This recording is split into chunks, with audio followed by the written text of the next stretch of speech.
Operation Meghdoot भारतीय सेना का एक अहम ऑपरेशन। जब 1984 में पाकिस्तान सियाचिन पर कब्ज की तैयारी में था, लेकिन सही समय पर उसकी जानकारी होने के बाद भारतीय सेना ने ये ऑपरेशन लॉन्च किया। आइए जानते हैं सियाचिन की उस ऑपरेशन के बारे में और देख लेते हैं हमारे बहादुर जवानों के बहादुरी, जिसके जरिए भारत ने सियाचिन पर अपना तिरंगा लहराया था। सिर्फ आपसे निवेदन है, इस वीडियो को ज़्यादा से ज़्यादा शेयर करके इन बहादुरों को सलाम कीजिए। भारत को अपनी खुफिया एजेंसी रॉ से खबर मिली कि 17 अप्रैल 1984 को पाकिस्तान सेना सियाचिन ग्लेशियर में कब्ज के लिए चढ़ाई करेगा।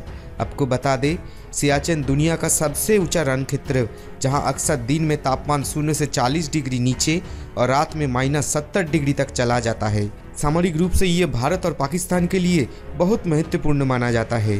ये दुनिया का सबसे ऊंचा युद्ध क्षेत्र है। असल में पाकिस्तानी सैनिक सियाचिन ग्लेशियर पर कब्जा जमाकर युद्ध को मजबूत स्थिति में लाना चाहते थे। पाकिस्तान की नज़र 33,000 वर्ग किलोमीटर में फैले इस इलाके पर थी। सियाचिन की भौगोलिक बनावट ऐसी है, तब यहाँ कोई सेना नहीं था और यह रहने लायक नहीं था। भारत सरकार की आंख तब खुली जब पाकिस्तान ने सियाचिन पर कब्ज की तैयारी में यूरोप के बर्फीले क्षेत्रों में पहने जाने वाले खास तरह के कपड़े और हथियारों का बड़ा ऑर्डर दिया। सेना इस सूचना से चौकन्ना हो गए और सियाचिन की तरफ खास नज़र दिया और इस तरह लॉन्च हुआ ऑपरेशन मेघदूत।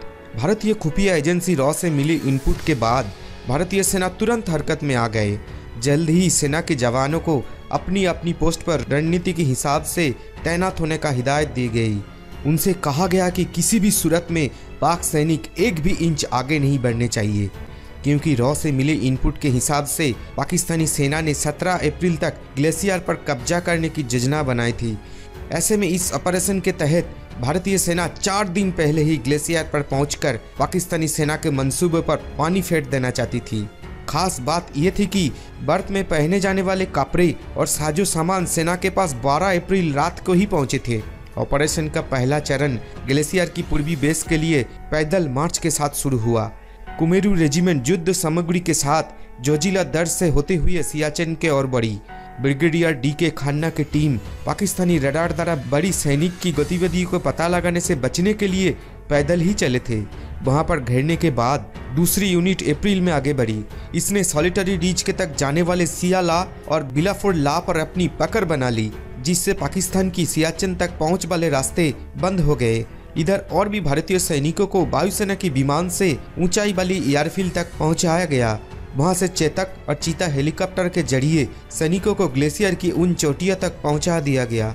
जब पाकिस्तानी फौज इस इलाके में पहुंची तो उन्हें पता चला कि करीब 300 भारतीय जांबाज पहले से ही सियाचिन, सॉलिटरी ग्लेशियर, साइला, बिलाफोर्ड ला दर्ज पर कब्ज जमाए बैठे हैं और उनके पास हथियारों के एक बड़ा भंडार है।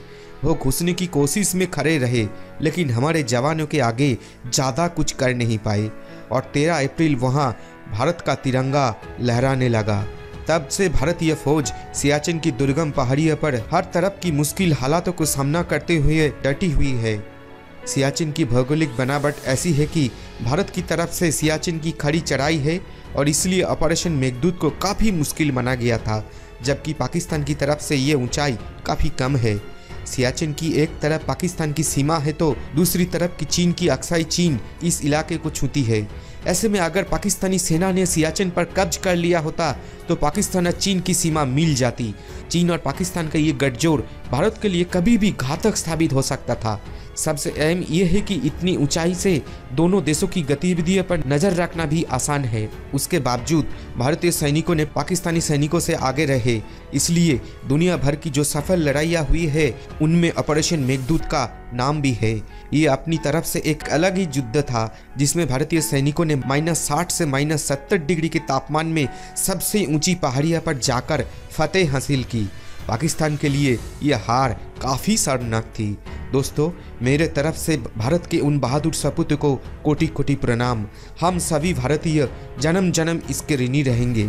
आपसे निवेदन है, ज़्यादा से ज़्यादा शेयर करके इस वीडियो को सबसे पहुंचा दीजिए, ताकि भारत के इन बहादुरों के बारे में सबको थोड़ा जानकारियाँ मिल सके।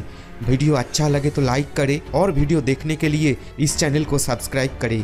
धन्यवाद।